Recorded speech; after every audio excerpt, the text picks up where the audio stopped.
looking forward to that hard point. That will be his opportunity to keep that trigger pressed and keep on shooting. But before we get there, of course, we start off with a little bit of capture the flag here. And interesting pick. We're seeing Panther up first. Yeah, excited to see this. As you saw, there's been a little bit of a preference towards Chalet across the board, really, in both hardpoint as well as CTF. But instead, we're going to see Panther here. And even heard during that break, if you caught it, Peterbot saying, why on earth would they choose this map? A little bit of trash talk with teams kind of preferring different sides and knowing which ones might be their strong suit.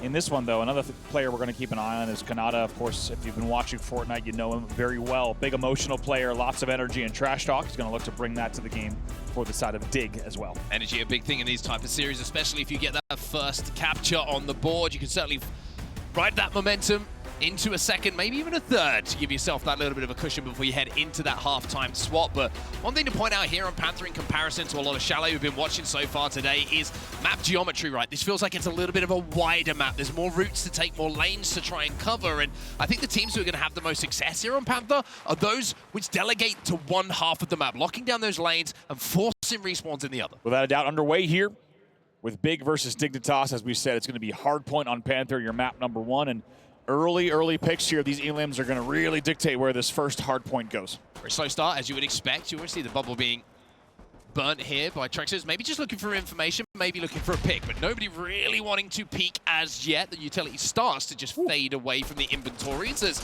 now we see Acorn, a little bit of a peek from him. Kanata up on the height as well, and Kanata will get that first elim. Yeah, there's going to be actually a little bit of advantage here coming in from the side of Big. Traded out in the end, though. It's actually going to be a 2v2 elim trade off the rip, which means no points still on the board. Quite a slow strategic start from both sides here on this first game of hardpoint. Yeah, an interesting player to watch here is actually Trexy. You can see he's kind of wrapped behind some of the respawners from Dignitas, and by doing so, might be able to cut down a few players on the cross as they do leave that respawn, but it looks like he will be backing up for now as we see some nice shots coming in from TK on the marksman, hitting some bodies. Not quite the heads as yet, but give him a few minutes, he'll get warm. Yeah, going to just look once again, just to hold this down early. See, everyone just slowly coming across both 10 sides to see which team might be able to get that early advantage just to be able to try to get this flagpole. Some good damage coming in here. Cheating just trying to play the head glitch. Pilkey gets punished for trying to challenge it, and now here comes the push. Nothing better than when you get that first kill and turn it into an immediate double. As a player will turn his attention away. Elim's being picked up now by Kanada as we see the battle for mid-map continuing. Big finally getting a little bit of progress up the map, but as we say that, you can see the cheating has gone down. Kanada is going to be trying to follow up on that damage, and Pilkey gets another elimination. So numbers starting to favor the side of Dignitas here, as you can see the Big just trying to slow this down at the moment, but a flood now starting to come in around the back. Yeah, we'll see if Pilkey and Acorn can work together here. Right now, just trying to hold around the flag stand. Now try to push all that together. They got that flag away, and now you can see Dig have just got to pick up those elims on the way back. Acorn is down through mid-map, and we mentioned how there's a little bit more width to play with across the mid-map, and clearing these lanes has got to be very, very important here for Dignitas, finding where all of those remaining players are. But for now, looks like Dignitas just looking for a few more kills before they try and progress. Yeah, we'll see if we can just try to hold this off, a little bit of a flag standoff for the moment. And keeping an eye, just kind of playing on height here. Lots of cover that this height offers as well. You can watch both lanes while just doing a little bit of 3Ping on these sides. Let's take a look at both flags. Flag standoff here on both sides, so the return is going to be huge. It will automatically, you would imagine, if you get those elim going your way, turn into a flag cap on either side. And this is one of the most tense moments, I would say, and feelings that you can have in a capture the flag, when you know that you're going to be the player who's going to be locked down and taken out with that flag. That will be the return coming in, but now can they convert their own flag cap? Cheating with a nice one. Yes, Frey will be the one to bring it in, and they will go up early. Big with the first flag cap on the board. Took about 2.5 minutes of play, though, and a flag standoff, as we said. Now Acorn, the one on your screen.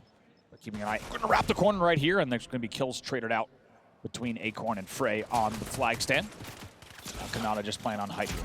Interesting to see how easy it was for the player to actually overextend and get that elimination on the flag carrier and send it home almost immediately. Yeah. It almost felt like a lane was left open, and it kind of goes back to the conversation we were having at the start, right?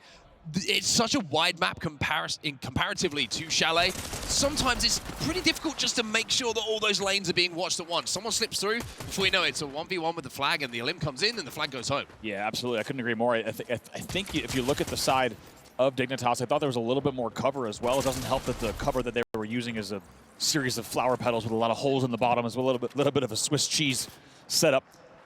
Kanata, the one on your screen here. Trex for the gameplay on your screen. See what he might be able to do. Just holding down height for the moment. There's just a couple of big players in front of him. He has to just buy a little bit of time before he thinks about challenging. Teammate's going to be taken out in front of him, as will him. So Dignitas winning the fight in and around the mid-map for now, which is going to allow them now to progress up towards the big side. Frey's having a 3P here and wait for the push to come in on. And just to get the elimination onto Acorn. Now he's turning attention to Canado. He's trying to be naded out and will be. And Big, you have to say, have got a little bit of a spawn trap going up here. And Big are trapped in the back of their base. Cheating just trying to hold this down. Knows that the pressure is going to be coming. And also TK picking up important one alongside Pilkey. Pilkey picks up 2 in the feed. So buy them a little bit more space, a little bit more time. 2 eliminations coming in for Dignitas again. They're still trying to progress into a position to think about getting that flag away. TK. Thank him back and we'll get that pickup on the flag, but unfortunately for him, Trexer did such a good job of just staying aligned and being a nuisance in the back of the spawn that he wasn't really able to progress up the map without taking that damage. The flag essentially is still home for them. Yeah. Cheating now going to pop up top as well. 5 seconds left, and that will, of course, be the round. Big going to close out round number 1, 1-0, off of a flag standoff, as we said, not easy to grab. And also worth mentioning here, Mark, just the fact that, you know, when we talk about old map, new map CTF, you're going to hear this a lot from the players during player interviews and during kind of the pre-match as well. Just these players have a lot less time on Panther CTF compared to Chalet CTF. So you're going to just see a little bit less kind of setup and structured gameplay. I think you're going to see a lot, when you have a flag standoff, things like players sneaking through is really going to be the difference maker that they get away with, where you're not going to see that as much on Chalet, both due to the map design as well as the amount of time these two teams have on the game side. Yeah, I completely agree with you. And also you throw into that fold the ability to do a little bit of VOD review on the best teams in the world, right? Watching how they play it, adapting your game and trying to essentially reproduce what brings them success in those game modes. I like the start here, though, coming in from Big. A little bit of a difference in pace, trying to push the pace a little bit instead of the standoff that we saw the first round, but it's actually going to go the way of Dignitas. Kind of fell into the trap. Yeah, they pick up 2 elims there right away, so that's going to allow Kanata and team to continue pushing up the map and just going to try to hold these lanes and slowly make their way up. There's going to be a touch here from Acorns, though. Acorns trying to just sneak away, and you have the feeling that the challenge that came in from Pilkey might have bought him enough time to get round that corner, but Cheating finds 2 eliminations, which is going to slow down this run. But the question now, of course, turns to can they get the returner? Is Kanada going to be able to pick this one up and rally it home? Does big touch there coming in. Just continue to try to rally this, and it's hoping that the Pilkey support will come in thick and that it will come in fast. Kanata cannot wrap the corner. Acorn's still there. Pilkey's still there as well. There is Acorn somehow still getting away. Half Shield going to try to make it happen. And think about the difference in the timing of this flag run, right? How quickly you can get the flag across Chalet in comparison to the work you have to do on the other side. Now, the flag is away as the overextender has managed to pull the Dignitas flag for Big. So we're in a pretty similar position, although it looks like that flag might be left alone for a few seconds here, and Acorn's going to have some decisions to make. We do. Once again, I think it's really going to just be a matter of just trying to hold, and Frey's maybe going to think of a different spot to hold, as we saw the flower petals were a little bit dangerous earlier, but just going to try to hold. Acorn just opting for a much safer angle and just going to 3P the sight lines here. I mean, interestingly, Acorn is completely isolated on this side of the map at the moment. He has no help whatsoever, but he's hoping that return's going to come in, and indeed the return does come in. Acorn will put that one home, and we are tied up at 1-1. Yeah, as you said, you and I were both watching the mini-map here, and looked like it was an all-in push there from Dignitas to make sure the re came in, and they isolated their flag carrier, as you said. The rest of the 3 had pushed up to make sure that that flag came back home. In the end, mission was accomplished. They bring the flag in. We are tied 1-1, and at a pretty important time in the game as well, because Dignitas only had about 3 minutes left to do it. They get that flag, and that means now they can breathe a little bit easier, but still work to be done here. 2:43 left on the clock. Big with a lot of map control right now, and Dignitas coming off of spawn. So Acorn, Kanada, TK got to wait for Pilkey to get back on the map, and they've done exactly that, but Pilkey's actually taking a lot of damage off of the respawn from some of those grenades that are going to be thrown long distance. So Big with some good map control for now, but not being able to pick up eliminations based off of that damage. And now with Dignitas back on the map, they're going to have to rewrap and think about how they approach this flag. Big corner here. Just slow playing this, as you see. Wants to make sure to time this entry. I tell you one thing, Panther CTF just plays so different from really every other game type in the suite. You have a lot of more play like this from Acorn, both on your POV as well as in the observer feed here. Yeah, this is a really interesting play actually from Acorn. He's got behind enemy lines here, and he has the opportunity, should the elims come in, to pull that flag away. And even though Big have a flag of their own going back, now you're going to see Acorn pick it up and run it the opposite direction. So not for the first time here. not for the second time here, for the third time, we are going to see a flag away from both bases, a flag standoff, and this one with 1 minute and 43 seconds left on the clock could be a game-deciding one. Yeah, Acorn actually plays this very, very well there, and unsurprisingly is able to do it under, really perfectly done. Here, Prey also on Infiltrator, so just kind of being able to run this flag even faster, and both Infiltrators now just kind of wrapping the flag exactly where they needed to. We've got to watch that entire Acorn run on the mini-map, really just sneaks away as you saw. You saw the beginning of it. Great shot to our observers, by the way, catching each and every one of these flanks. And in the end, it will be another flag standoff. How fitting with 1:16 left. Well, Acorn is playing in and around that bubble for now. Dignitas going to get the first pick, which means that Frey might be under a little bit of pressure in just a few moments' time. It does look like he's got a little bit of space to play with as Dignitas will take down Cheating on their side. This is a full reset of the map by the looks of things. And even though Acorn is kind of tiptoeing around, expecting the overextenders to come in, it looks like nobody is really getting the advantage in this fight. Yeah, great job from TK to just rally back. Sometimes you need to come back to your carrier, as you just saw, and Acorn had the help of TK Al-Gaib, who comes back and helps him, and now it will be a little bit of a mid-map battle. It's really all of Big on their side of the map. Here comes the Pilkey TK Kanata push.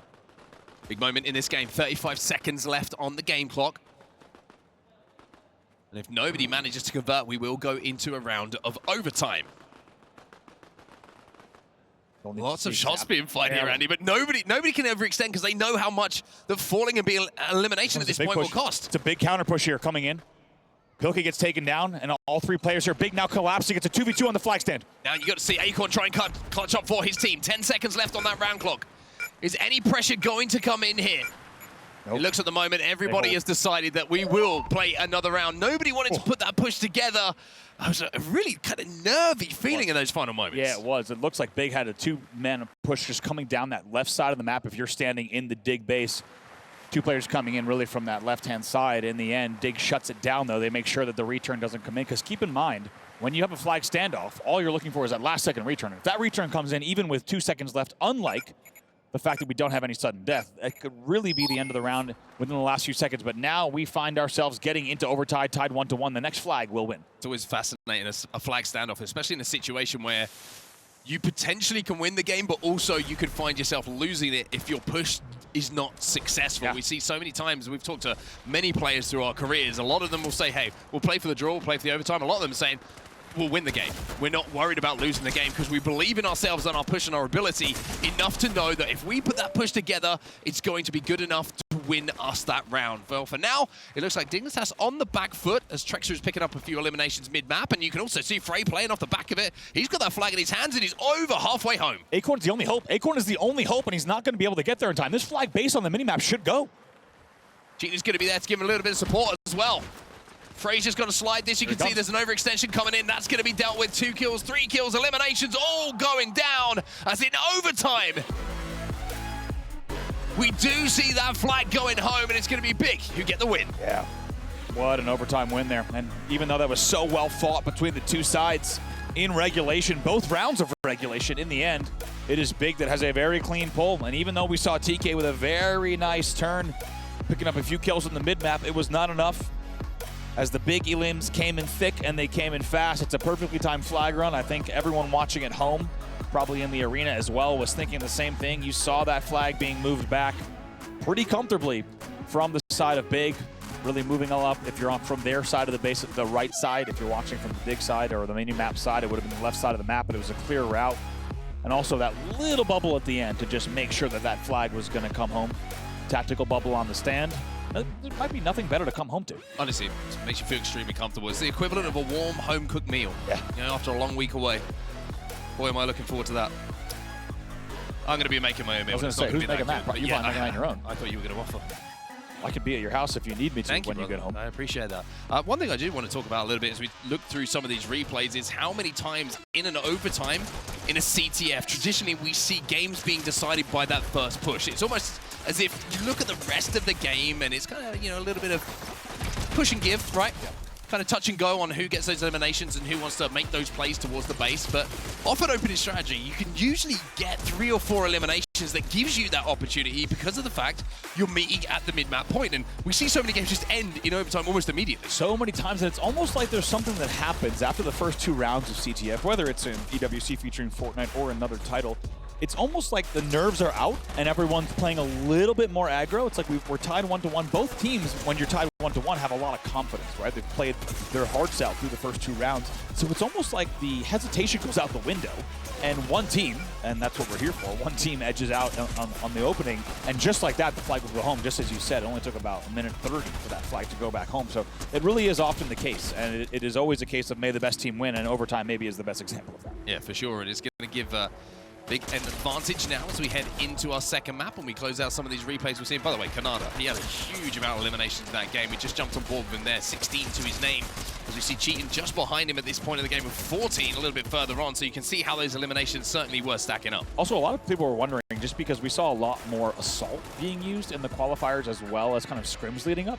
However, in speaking with a lot of teams, unsurprisingly, they are running quite a bit of Infiltrator, even more than maybe DreamHack in CTF. So it was interesting to see on the flag standoffs that it was almost always your Infiltrators with the flags that had done the running, and you saw why it was so important. Like, let's not forget Acorn sitting in the back of the opponent's base. He lets the flag be ran halfway, and then as you take a look at our STC Play audience predictions here, 66% of you saying dig.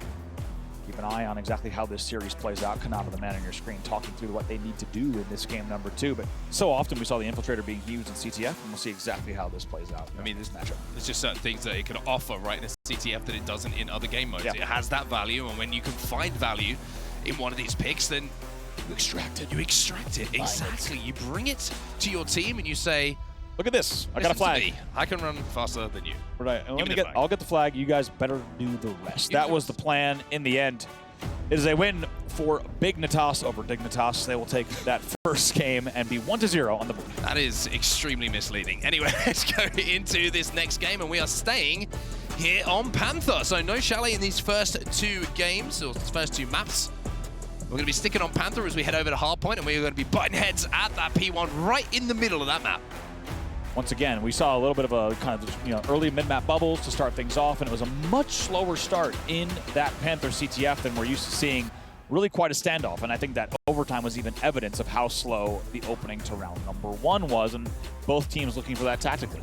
One thing that's interesting to kind of note from what we saw in that first round as well was not a huge amount of marksmen being picked from the looks of things. And I wonder if that's in comparison to what we see on Chalet, which is more of a lane-focused map with kind of a lack of verticality, a lot less opportunities for short-range fights to be taken.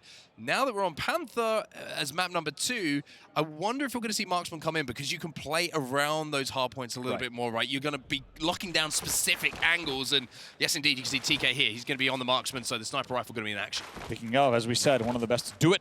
You know, Jess is talking about his skill and what he can bring to this game, and as both teams are going to look to control this height, look for the opening of limbs, and Big now sacking 3 players on the right side. We'll see if they can convert.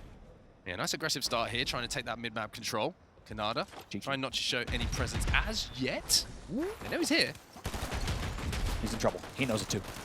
Picks up 1 though. Cheating tries to drop on him and essentially able to isolate that into a 1v1, and now a few kills going their way. Exchanged on both sides though. I think 2 limbs go each way, so that means going to be early time here. Pokey tries to jump in. Now Acorn's probably going to get isolated here in this 2v1. Yeah, it looks like a big of one. The majority of these opening scraps that have taken place in and around this P1, and we'll be able to scrap up them most of the time, but it's not going to be comfortable for them. You can see the bubble is down, and TK now on the marksman has the responsibility to hit some shots. Narrowly misses the second there, but that is the opening you're looking for if you're trying to break. Acorn trying to make something happen, just holding it down. They're just absolutely triple stacked on this. Big is trying to pressure. They actually get the first ones. Acorn's forced out right away. This is now going to be a big hold, especially if they wipe Acorn, which they do now. Big should have an opportunity on these last few points just to scrap up before they need to rotate. Dignitas inside of that new hill. A little bit of damage and an opportunity for Poke coming in, but Dignitas will have the spawns for this hardpoint as well. So this is an opportunity, even with a slender, I would say, disadvantage when it comes to the score, moving into it after Big got the majority of that first point to certainly turn this game around. And that's exactly what's happening right now. 32 points and rising as Pilky just sits in this hill. And you can see Dignitas playing very close to each other at the moment in and around this hill. But would like to see them maybe try and take a bit more space. That's 4 dead. You just saw really nice limbs coming in there from Acorn, Pilky, and TK, just picking up the exact kills that they needed to. But Big answering back pretty quickly. Let's see at the end of this scrap which team is going to emerge victorious. Right now, it's going to be 2 limbs in the feed for Big, and then we'll continue scoring. Cheating in and around the back of the base. You can see just contesting this hill is going to be a good thing for Big. We know that they don't have the advantageous spawns for this hard point, and with Trexa doing things like that, that's just going to deny even more time for Dignitas as now we move over to that new point. And even though you look at the scores, with the way that this game works, some of these hard points which favor themselves to certain teams spawning closer to them, if you deny time and you keep it close when it comes to overall time, moving to the next hard point, it's a win for you. I think you have to say that Big probably won that hill. Yeah, they absolutely did. Big also holding Lambo early, and now here comes the Dignitas push on the back of Hardwood. Another bubble does go down, and just trying to hold this down. A little bit of cankle shots coming in from Cheatin, though, on the head glitch. And very good damage on Kanata as well. They will continue holding. TK picking up a few more. Here comes the push. Big flood coming in now. However, it's being dealt with initially. Kanata's going to get two. Trexa will step back into the feed as well with one of his own, but it's Kanata who's holding caught inside of the hard point right now. Pilkey right alongside him as they essentially are looking to reverse exactly what happened to them on the other hard point just before this. Pilkey will finally be taken down, but the rotation has already occurred as we're trying to turn our attentions away from P3 towards P4, and Dignitas with a slight lead here, moving into this next hard point, and it will be Big who have the spawns for this one. Kaduo just trying to hold that angle, see if he can get it taken down, and then he does off screen there. We just missed it. Acorn trying to make good and get a little bit of redemption and on that kill. However, just a lot of just like back and forth poking. You see it in CTF as well, of course, but especially on this hard point, just so much poking around these players, as you and I talked about as we're watching the scrim, just waiting for each other as Dignitas wipes 3 straight.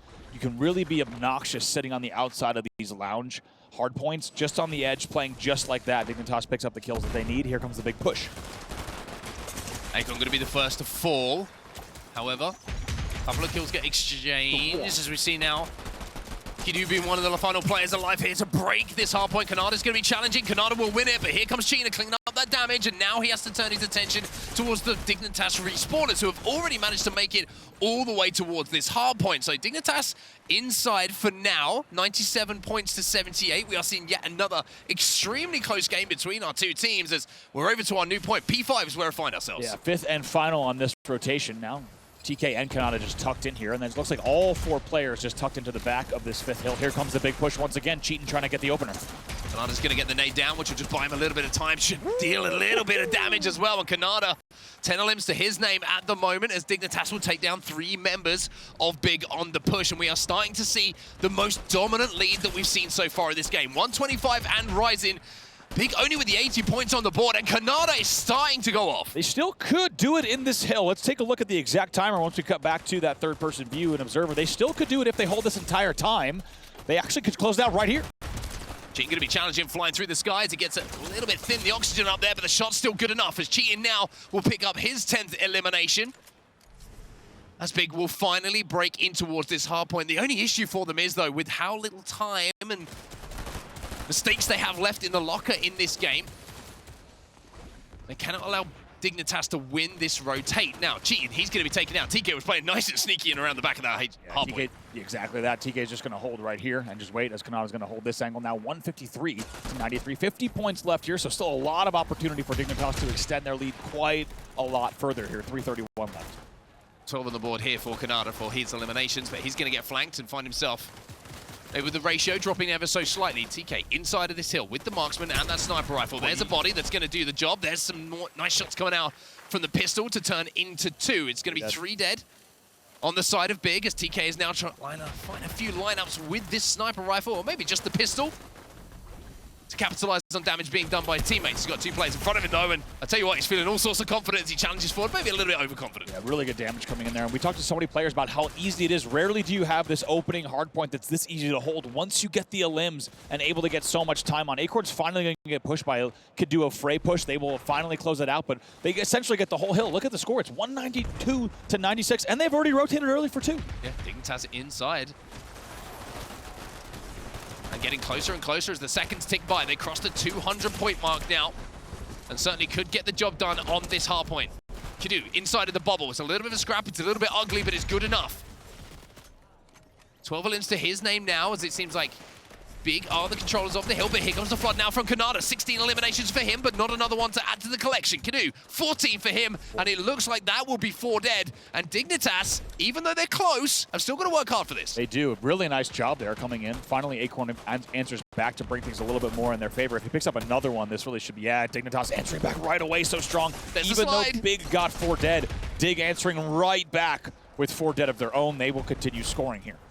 Love it when we see that slide into the bubble just to knock them back out. Then you can challenge through. Essentially, you take command of the bubble. You call it your own by doing so.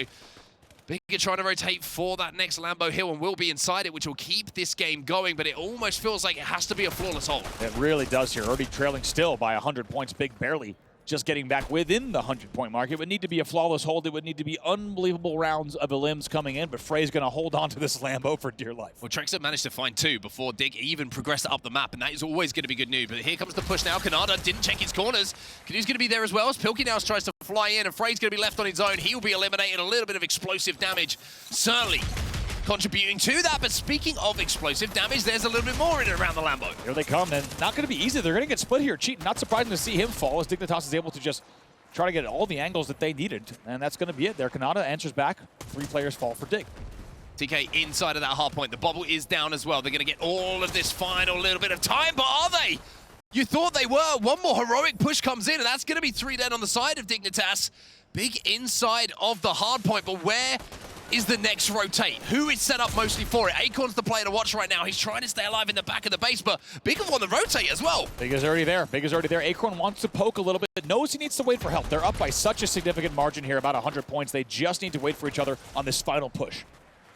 No mistakes left here for Big. They need to stay in and around this hard point. They've got to pick up these elims as well. Pilkey's going to get shot in the side. Can't find one himself. But elsewhere, Acorn gets one. TK gets one as well as Pilkey now wraps around the back. Frey will be taken down. And this is looking like the final moments as Dignitas will close out map number 1 here on Panther. Map number 2, excuse me, on Panther. The hard point goes their way.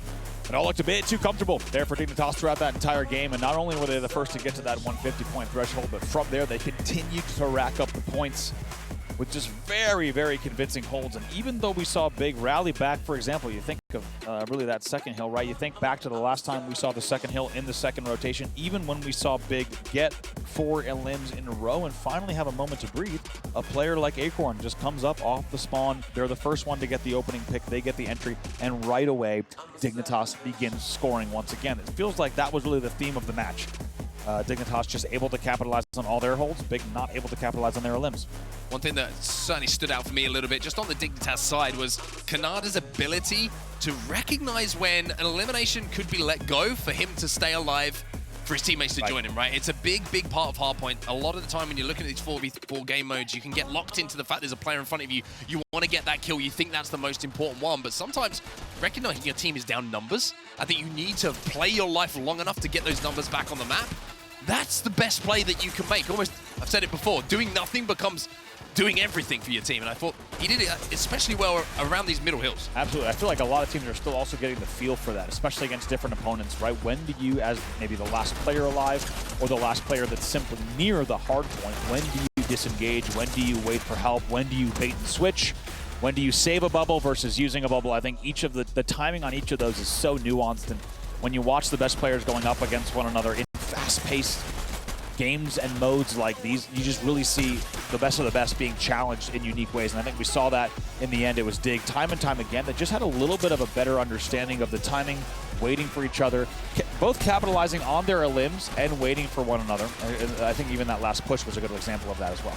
You can see this bubble play towards the end here. Kanata, he's going to be playing in and around the palm tree, manages to get a couple more elims, and this was a big hold there. Yeah, a really good hold, and you can see Kanata off the back of that, just listening extremely well, turns 1 into 2, and this little run was very impressive. And when you're a player, especially in the game modes that we've got in front of us right now, who can turn 1 elimination into 2 almost immediately, the way you have to think of that as a team is that's half of our worries taken away by 1 player. It's a big, big impact in a 4v4 to fight 2. It really is, and I think we've seen that time and time again. Even when a team might not have necessarily the winning result, you're still seeing with the amount of mechanical and gun skill on display here, with the amount of FNCS experience and no-build experience a lot of these players have, their ability, like you said, in the mid-map, whether they're on the marksman role or otherwise, to just turn on people and turn 1v2s into kills is pretty remarkable. And I think that's the exciting thing here about EWC featuring Fortnite is simply with these new modes is the fact that when you're in this type of environment, even when it looks like things are completely over, all it takes is one player popping off in a 1v2, 1v3, and the whole game flips on its head. Yeah, it certainly is a lot of room for skill expression here, like you say, not only with the utility, but weaponry, rolls, whatever it might be, you can use them to your advantage to get those numbers back and give yourself an advantage in what felt like maybe a position in other esports where you don't have one. But now we've concluded our hard point on Panther. It's time for us to turn our attentions back towards Keeper, and we have seen some crazy Keeper matches already today. We really have. I think we've seen a kind of the wide gambit in terms of different areas that we've seen teams holding.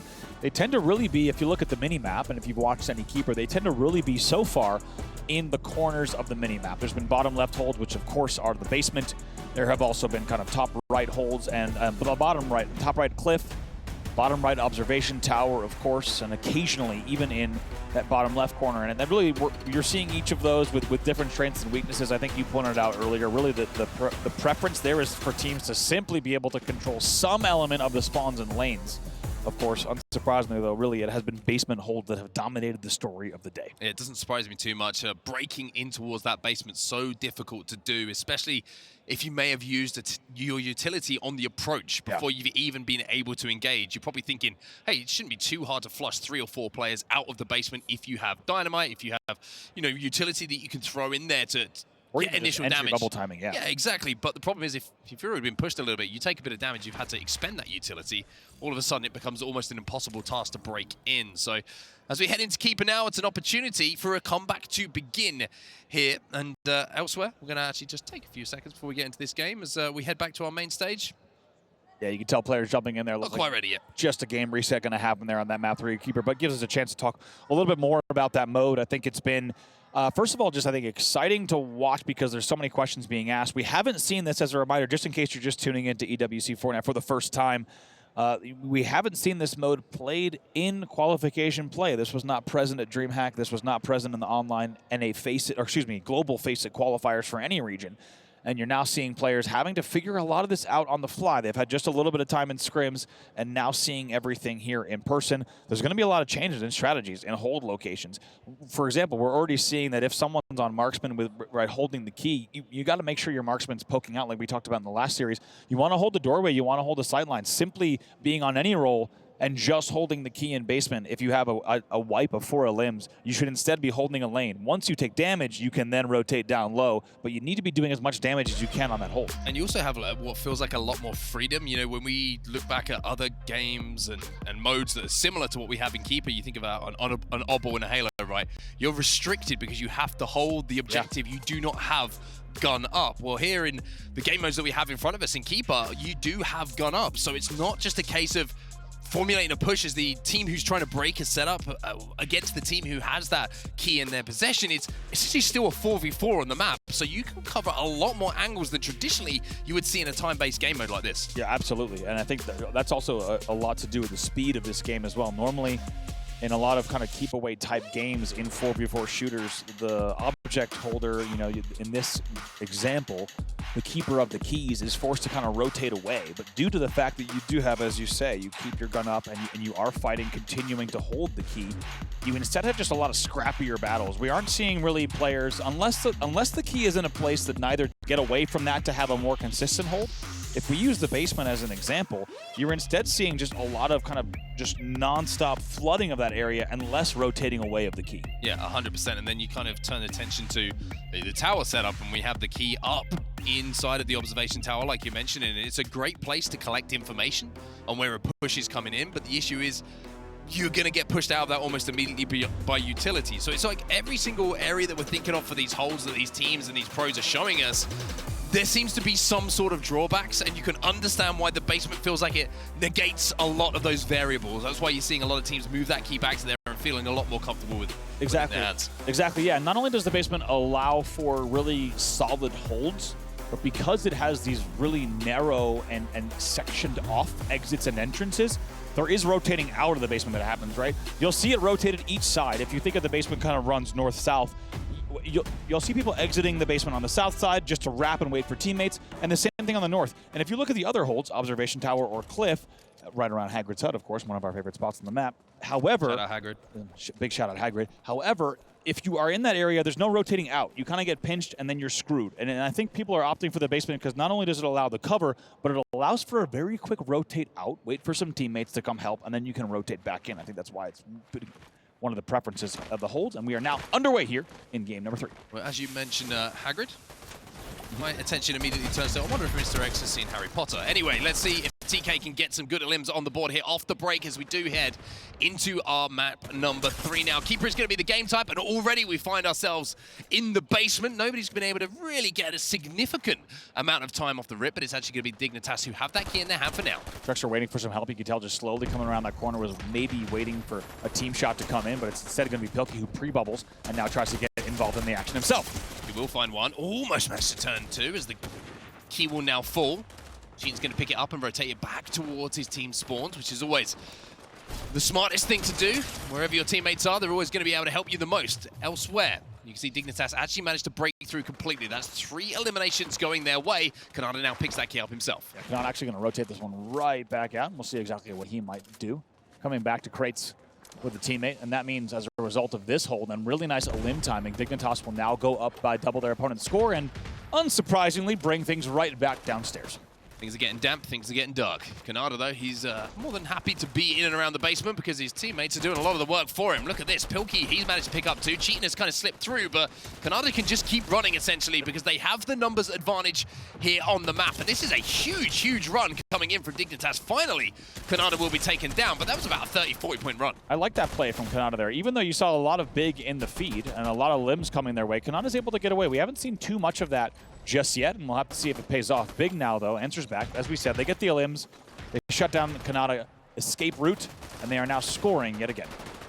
Somewhat of a transitional setup for them at the moment, in and around the mid-map. No opportunity to rotate around the edge of the map if they do get taken down, and that's exactly what they will be. 3 eliminations coming for Dignitas, as now we see the key back in their possession. 58 points and rising. They're about to cross the 60-point mark here, although a couple of eliminations coming in from Frey make this a little bit more awkward for them. Trex are trying to challenge here, should be cleaned up, but no, TK gets away, and that's going to even numbers once again. And Dignitas and Acorn, they'll grab that key. Very nice. TK gets 2, Pilkey gets another one, Kanata gets another one. That's going to be 4 straight. Cheating off the respawn, tries to answer back and do as much damage as he can, but not before a lot of the work had been done by the Dig players. However, as Pilkey falls, that means Trexer is in the feed. He picks up 2. Kaduo picks up another one as well, and that will mean Big is not only scoring, but they keep the game very close. We're within 12 points here. Trexer looking towards the observation tower. This is a complete rotation across the map from where we first started seeing the setups occur on the Dignitas side. 63 points at 262, but we have a tie game now, as the hold in and around the observation tower and the back tree is looking extremely strong. Pilkey's gonna poke, but Pilkey will be taught a lesson as now Acorn tries to get that opening damage to create the opening for the rest of his team to flood through. It's an important one for Acorn there. He saw 2 teammates fall. He needed to get that pick, and he's able to do it as well. Now he's also gonna push on the key. Acorn will get the elimination, which allows him to get the key out of this position, and finally, it looks like Big setup will be broken, but that was, again, a very impressive looking setup that was managed to not just turn into eliminations, but also a huge amount of objective time. I mean, Big at the moment is starting to run away with this. As soon as this key has been brought back to the tree in the observation tower, Dignitas have struggled to break. I was going to say, we were watching there on the ops feed. I was like, the key is no longer here, and someone had escaped with it. Someone had rotated with it. It's actually Kaduo who had escaped, and it's a very, very nice rotate. He's going to continue rotating, and Dignitas is going to be pushing. And this is away from all of the Dignitas spawners as well. And look at this. He's essentially drawn the attention into respawn as Trexer gets 1. Frey will find another 2, and Kadu with this beautiful rotate has essentially said, come and get me. But he set the trap. The rest of the spawners were there to pick up the limbs. It's got to be said here, this is the best rotate we've seen on the main stage yet this tournament.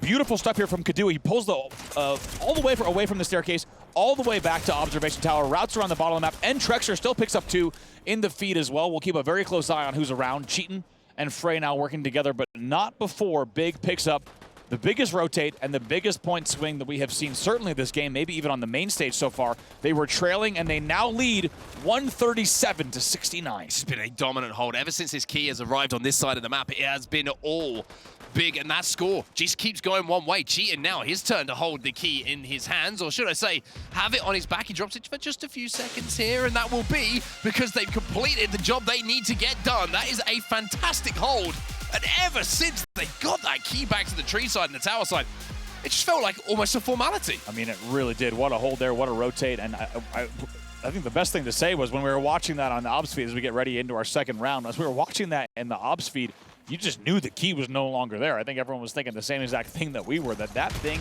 had left. Now, it's going to be a respawn here at bottom mid. Cadillo tries to go for a quick grab. A limbs being exchanged on both sides. Looks like Dignitas, though, with the overall advantage off of the rip. Is that first round. And we'll go to big. What a round from them. Great play from Pilkey, by the way. Managed to get 2 limbs, slides out, uses the bubble to stay alive, and also gets the information on where the last player alive is going to be. So where has the key gone? That's the real question, and our observers will give us that answer. It'll be Acorn who's got it back here for Dignitas. Now, we have to wonder if what the conversation was between rounds. Even though it's short, you get the feeling that Dignitas is saying, you know what? Whatever we do, let's not bring this tower side, because that's where the strength is for B. Right, yeah, certainly. As maybe even thinking about rotating back towards basement. But right now, it's going to sit right in that kind of Haggard Hut side of the map that we talked about, just off of the cliff. 33 points early on the board, though, for Dignitas in this second round. They're going to be very happy with that opening. I think we'll find 2, though. However, that is going to be a nasty-looking shot. It's cheating now, trying to bait in these final members of Dignitas. And now he is out of there, 16 HP and a dream. But unfortunately, the dream only happens when you get put to sleep, and he will be finding that out himself. Trexa with a beautiful elimination in the feed.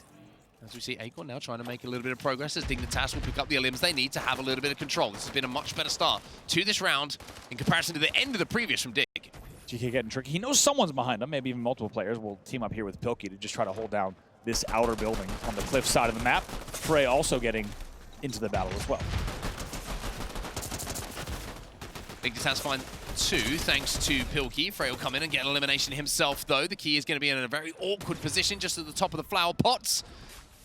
Trying to hide the flowers. I see you. Yeah, it's happened before. Frey's going to drop that one off to a teammate as well. So now his job is to pick up those eliminations. He becomes the slayer from the objective player for the team. And at the moment, Big really struggling to find any kind of command. But finally, Kadu's got that key in his hands. And hey, look where we're going, Andy. This is a worrying moment for Dignitas. This is where the run began for Big in the last round. Yeah, it really is. We're going to try to bring this up the stairs. And generally, when you go up the stairs, it means we are headed towards the basement. However, before he can even get there, Pilkey will get the cut down and the elimination. Speaking of eliminations, currently sat on 28 is Pilkey, which is a huge, huge contribution to some of the success that his team has had so far. Now he's got the key on his back as well, so time is going to start picking up on the side of Dignitas once more. Going to hold back here. Now keeping a very close eye on exactly how much time is being out on the board. Looks like a little bit of time has not been tracked, so we'll keep a very close eye on that on the scoreboard because Big has certainly rallied back here, much more than the points that were reflected just a moment ago. We have the team checking on that, and there we go. Game is much, much closer than we initially expected from that scoreboard now.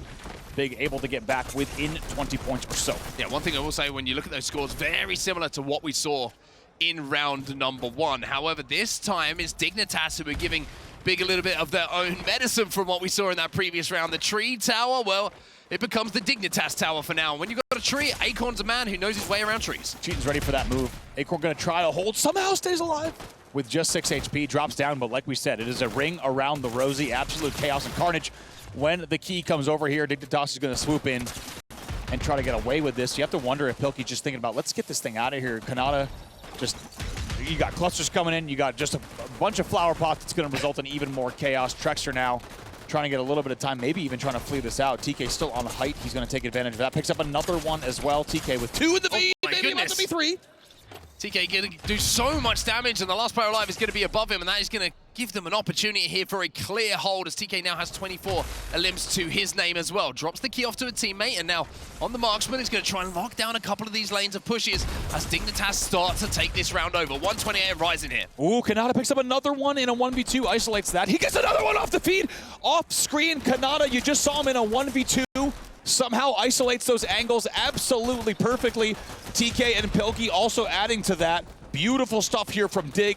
Up 143 to 64. They are ready to rally back. Yeah, this is almost mathematically impossible to turn this one around, and it will be indeed. So Dignitas stepping on the gas in that round number 2. Wow, I mean, that was unbelievable. You saw that 1v2 from Kanata on the tree stump, somehow not only picks up the first one, but then off screen even gets the second one, which I think was really a good indicator of what we just saw in that round from Dignitas. A beautiful display of late game composure coming in from them, even though we saw Big bring the game, as we said, within 20 points. That sends us now to a game-deciding round number 3.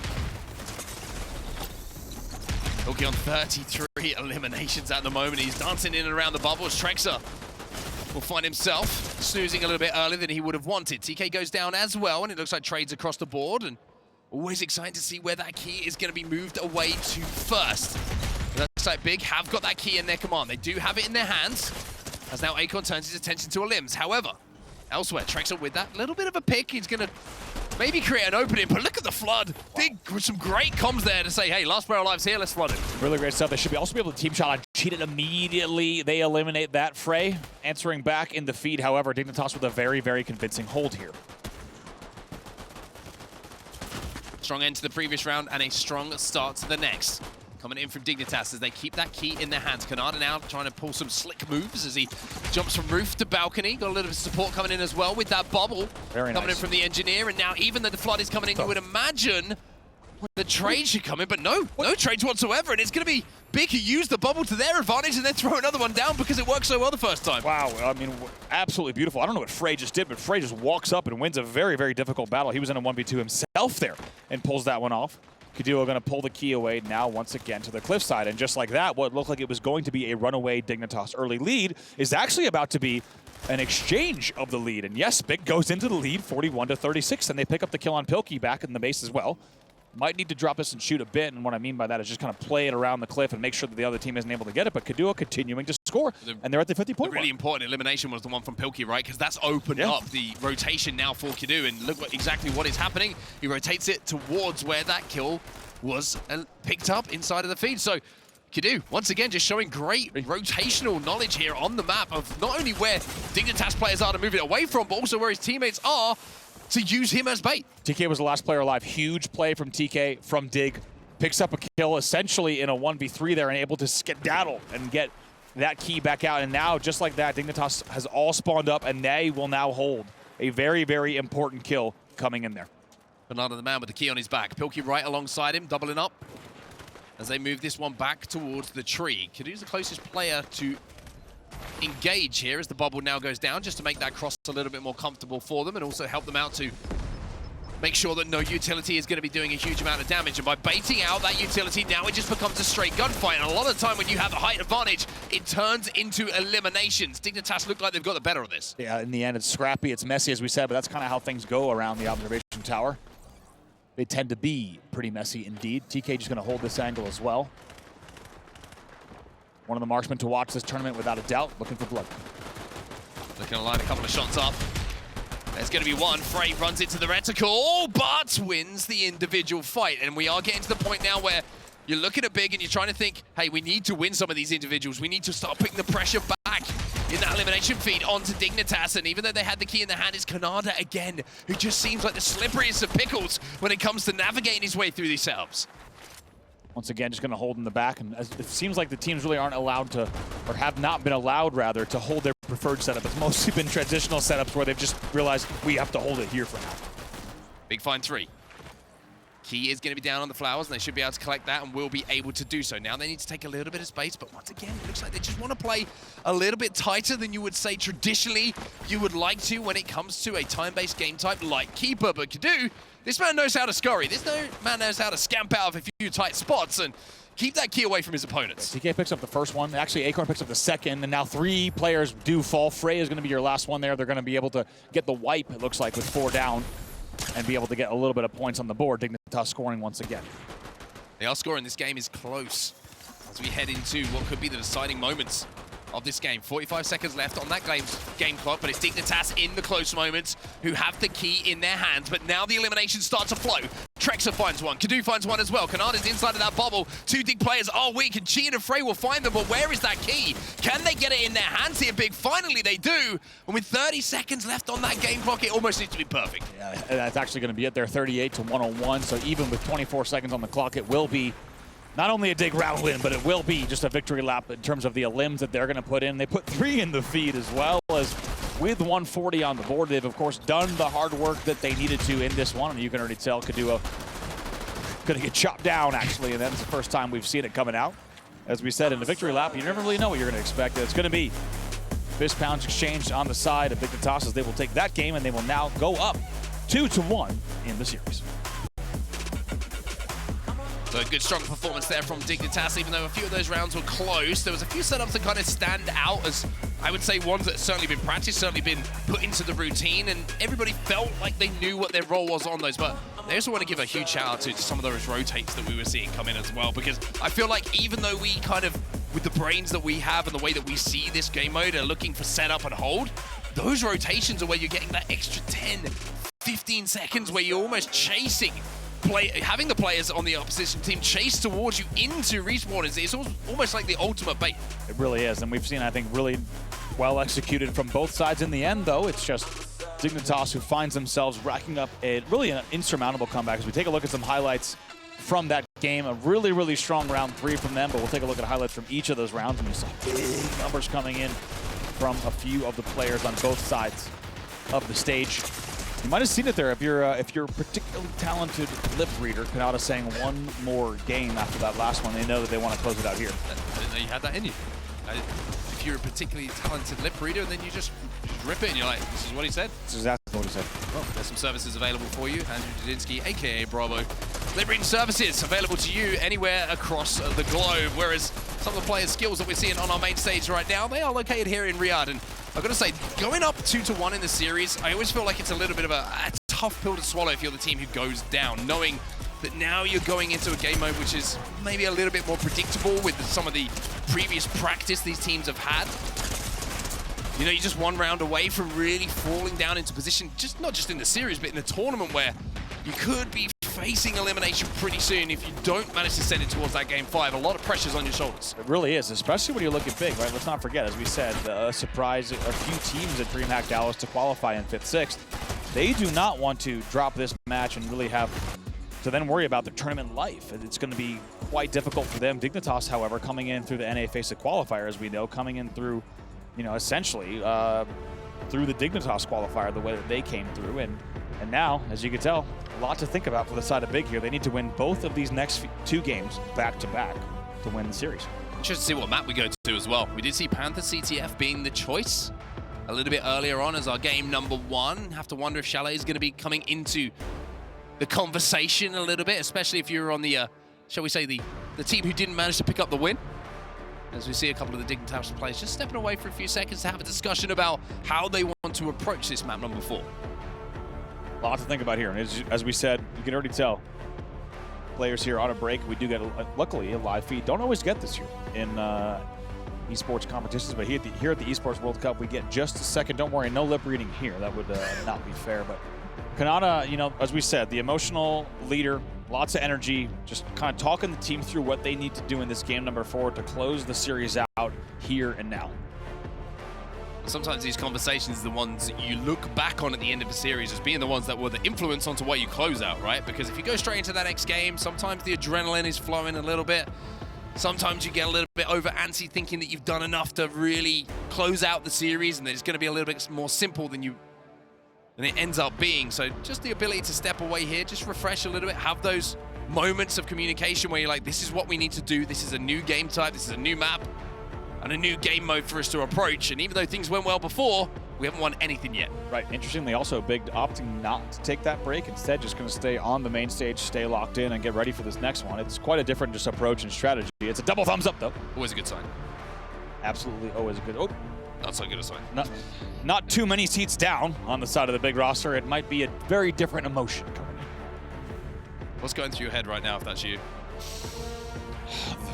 Probably the fact that I've got to win 2 games back-to-back. That will be the task for Dig. We'll see, for Big. We'll see if they could do it or if Dignitas will take the series in the next game. All of that and more coming up in just a bit. We'll be right back here at the EWC featuring Fortnite.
adventures bring new challenges. Even as the heat rises, dandruff and grease won't stand a chance. With new Clear Men, powered by triple formula technology. To eliminate dandruff, itch, and grease, gives you 8 hours of freshness and 100% dandruff-free hair. New Clear Men, 0% dandruff, 100% confidence.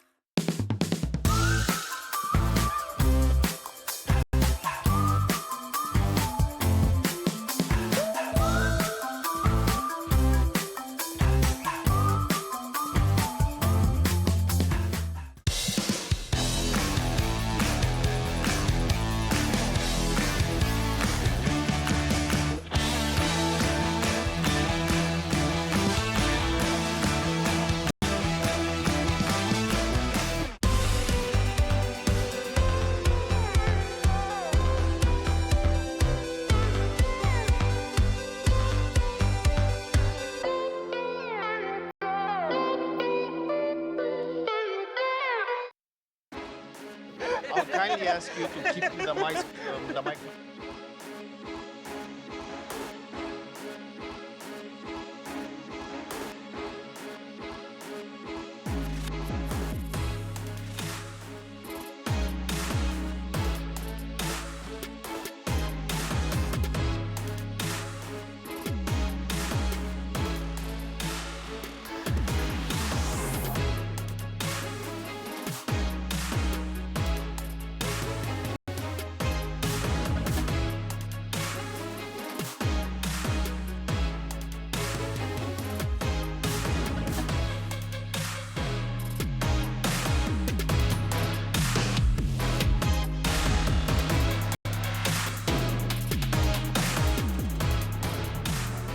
World Cup featuring Fortnite, and we are finding ourselves deep into a series as game number 4 is just around the corner here in Riyadh. We've got Dignitas taking on Big, and after a last map victory, Dignitas find themselves up 2-1 now with an opportunity to close out. Speaking of getting in deep, you see Kanata there, making sure the team is focused and locked in on this next one. They want to close this series out here and now, not go to a game number 5. They know that even though they might, in speaking with them, have a difficult road after groups, they know that winning this will really set them up with a very different bracket coming out into the bracket stages, and that getting through this team is just one more piece of getting out of groups in the best state that they can. And you just gotta love the intensity here coming from Kanata, just talking through the next strategy in this game. I also want to give a shout out to TK and Pilkey in that previous game of Keeper as well. 41 elims and 43 elims for Pilkey and TK respectively, and I think that is a huge contributor to Dignitas managing to close it out. No one on the other side for Big managing to break 40. I mean, unbelievable. I think when we last checked in with him in terms of stats on screen, he was on 35, and you got the feeling he was definitely going to drop a 40 bomb, and not just him at 43, but TK also into the 40s as well. Still worried about things on the big side of the stage. If you ask me, they've got to mentally lock in. It would be maybe the best way to say it, politely. How would you say it impolitely? I'm not allowed to say it. You're not allowed to say it impolitely. No, they just told me I'm not allowed to say it impolitely. Tell me afterwards. Yeah, we'll tell me afterwards. But on the big side, this is like I say, it's a turning moment in series. We always see these moments in series when it comes to who won the last game, who has the momentum going into the next. If you tie, hey, good morning, buddy. There we go. He knows. I was gonna say, when you are 2-1 down in the series, the first few moments of this next game, game number 4, so important for momentum, right? If Big can take control, get an early flag cap on the board, it gives you so much belief that you can send it to a game 5. And we all know, if you get to game 5 and you're the winner at game 4, you're the team who's probably favorite in the series. Oh, absolutely. It really will be a huge swing of the momentum in your favor. And that's the task ahead of them here as they get ready for this next matchup. And on the side, speaking of that momentum, on the side of Dignitas, they're going to be coming in feeling really good after that game number 3, closing out not just Keeper, but also doing so in 3 rounds with a very, very dominating final score in that 3rd round. And as you said, I mean, also talk about 84 kills from TK and Pelkey combined, and that is an absolutely dominating stat line from them too. Of course, typically, the Phil player as well as the engineer. 2 players to watch undoubtedly in the tournament. They're showing up here in a big way. Something to kind of discuss as we wait for this server to get going is, of course, game type and mode. And we are going back to capture the flag, but we are having a little change up from what we saw earlier in the series. Now, Panther CTF did go the way of Big in game number 1. Dignitas have answered back with 2 successive games, but now we are going to Chalet CTF, and this is the first time we're going to see this between these two teams. And it's always interesting to mix it up, right? Just to see if Big have that success now that we've changed map. That really is the question. And also, I think there's a few things worth noting, just in case you're just joining us. First of all, welcome along to the Esports World Cup featuring Fortnite. Glad to have you here. Hope you're enjoying the gameplay so far. If you didn't catch the first match of CTF, not only was it a big win, but there's a lot to talk about with Big's win there. First of all, it was in overtime. Second of all, we had a lot of flag standoffs, a very closely fought 1-0 match. Also, as we talked about earlier, Mark, Chalet going to play so different from Panther CTF, and you have to think it's going to be very, very different. You've got lane-based gameplay here, and I think Dignitas is going to look to close it out here, and I think they're going to remind themselves, don't worry about that Panther CTF. It plays very, very differently. In control-based and lane-based stuff, we can lock this down. So far, they've done that. We'll see if they can do it here. Eyes on the marks, but not on either side as well. It wasn't something we saw a huge amount of on Panther just due to the geometry of the map, on the, like you say, the difference in linear line size that we do have here on Chalet. And keep your eyes on those players to be popping off here to create some of those openings for the teams. As finally it looks like our teams and our players, they've had their discussions, they've had their talk, they've had their resets, mentally and physically. And now it's time for us to approach this game number 4. Yeah, you feel like really the opening here, not just the opening control, but whichever team is able to get that first flag on the board is going to be quite a message sent across the stage in terms of which team has the momentum going into this game number 4. We're underway. Dignitas leads in the series 2-1. Close it out here, and they will win the series. However, Big looking to force a game number 5. Big push towards the cave side coming in from Big here, and I kind of like this, right? This is something that can catch teams off guard if you're not too careful. So 3 players overextending almost immediately. Bubble goes down, and, well, nobody's home by the looks of things. Kanada's inside, and Kanada is left on his own, and even with that grenade, he's going to not have enough support and damage down to really stop this flag moving. On the other side of things, Dignitas do have a flag away themselves, so we are going to see a flag standoff almost immediately as Dig run this one towards the pool. Yeah, and also Acorn's going to run this right back towards the stop. We'll see if Frey and Acorn are going to find each other with the flag, and Acorn doesn't even want to leave just yet. Finally going to ring this one back, and Kanada somehow through all of that pretty much stayed alive, and a flag standoff is underway, right, with these two teams. It's a triple stack out of Big on the rock side. It really is unbelievable, and the flag standoff is underway. Acorn will be holding here back on Lambo. I wonder if the discussion there was from Big. It's like, all right, let's triple cave here. Let's push this off. Let's catch someone off guard. Great, good job. Dignitas on the other side are going, where is Big? Oh, the flag's it. We'll start running it back, and we'll see what we can make happen off the back of it. And essentially, we find ourselves, like you say, in the same situation that we did back on Panther. Both flags away from home in the enemy's base. It's about making a big play now. It's about getting that pick and getting that return, and Dignitas and TK will fight too. That's big. We'll see if Kanada tries to push this, especially with the advantage. You'd think that maybe you try to push this sightline here. Just going to hold this off. It's a 1v1 versus cheating. Also taking a look here at the flag. Kaduo just holding that back. And yes, Kanada does make the push here. He will take down cheating, takes the advantage. And just like that, TK with another one. This should be a very good push here coming in from Dignitas. Kanada now taking the off angle on the truck as well. Gets a little bit of that flag just poking up above the rock formation. Cheats in. Takes damage but doesn't go down. But Kanada is the player to watch here. He's now, essentially the flanker for the team, but now he's become the distraction. Frey's going to fly at him and get the elimination, but elsewhere in the feed, it looks like Big are able to win those battles at the back of the rocks. That was a chance, though, for Dig to get that return. Yeah, unfortunate there. Kanada just tries to time the push there. You had to wonder where TK was if he was in position. Pilkey does get collapsed on eventually. Now taking a look once again at the flag standoff. It's been a closely fought contest, to say the very least, between these two, especially when it comes to the CTF gameplay that we've seen so far. Cheatin' and Kanada in another 1v1. They keep finding each other. 3 kills come into the feed here for Dignitas as they're going to make a push once again. And it was all thanks to Kanada. Great opening damage coming in from him, and now Big are trapped in the back of their base. And even though they're all alive, they know that one step wrong here, and all of a sudden that flag's going home. But Frey with a cheeky little spot there, using the 3P ability to make sure that nobody could escape him, and now re-wrapping mid-map. Pilkey gets away, though, with that bubble.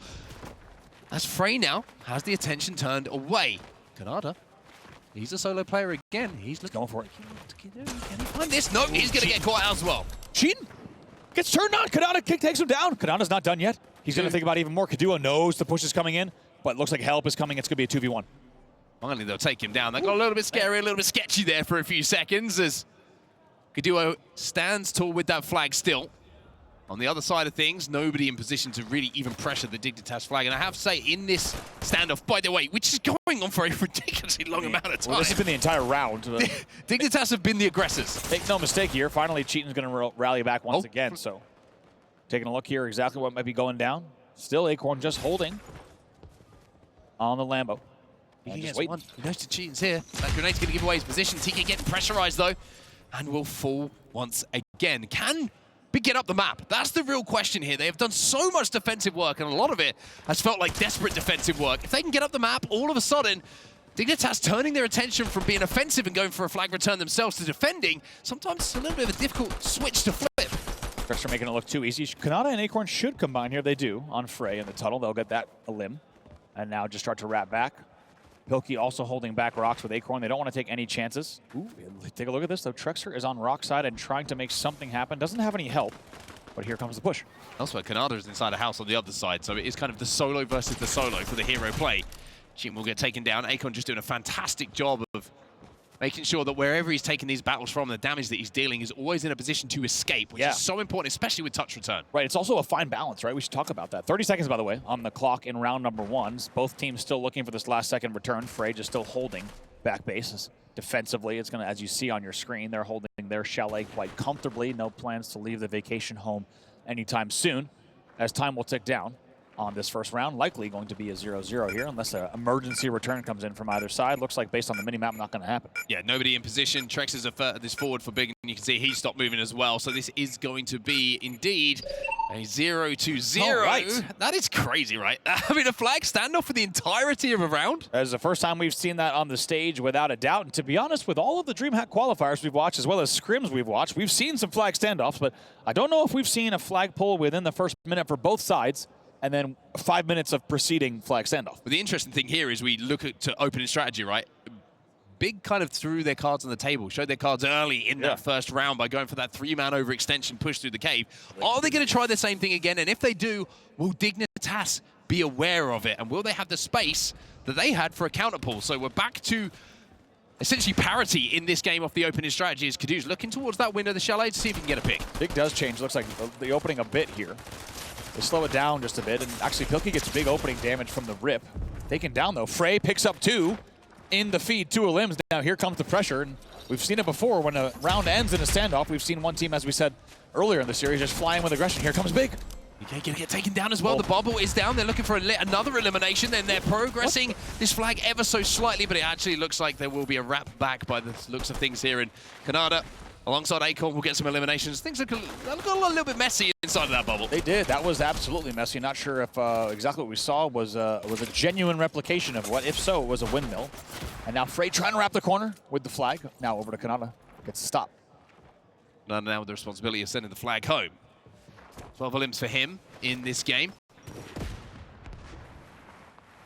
As they work their way, step by step, inch by inch, towards that cave side where that pull is usually going to be seen from the team playing from the blue side. Now, Cheaton inside of the fence line here, around house, and Acorn knows he's there, and he's trying to hold the angles for the rest of his team.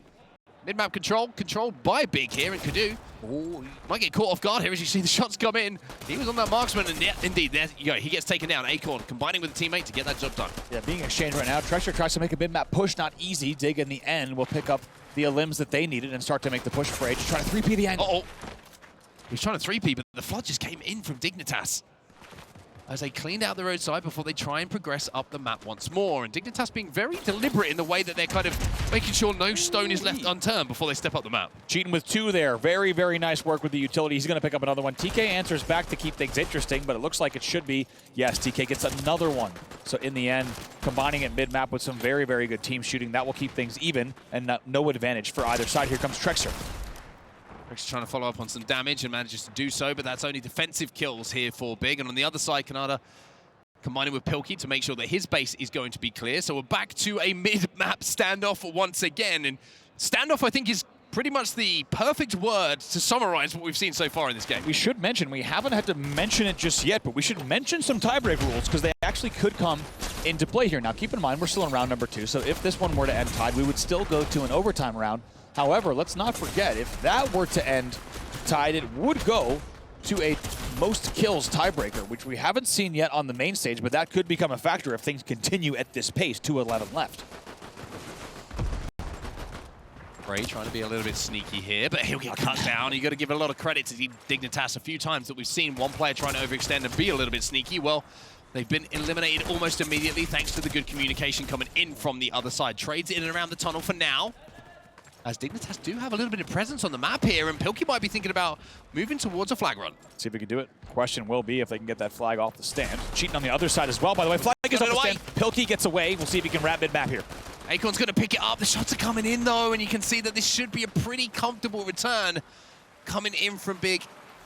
Duo will send that one home. So even though things started to look a little bit good, other side, they send that one home, and now the counter cap is coming in. And when you overcommit, it only takes one mistake, and all of a sudden you find yourself down a flag. Cheating will be able to run this one home, even though the utility is being expended, and it will be Big going up by one here. A very, very big flag cap for many reasons here. Only 112 left in the match, and it was a momentary flag standoff in the end. Dig tries to get away with the flag. They get punished. Big was also pulling simultaneously, and with 1:03 left, Big is poised to send us to a fifth and final game if they can hold on for the next 60 seconds. Cheating, holding mid-map. Now you got to look at Dignitas, and you got to think, what have you got, Dig? Can you get this flag back, and can you keep this game going and avoid sending yourselves to a game 5? Kanata trying to put some pressure on, and Acorn's got this one out towards the pool. 2 dead as well, as you say. 2 elims. Frey's trying to fly through as well. Good damage being done.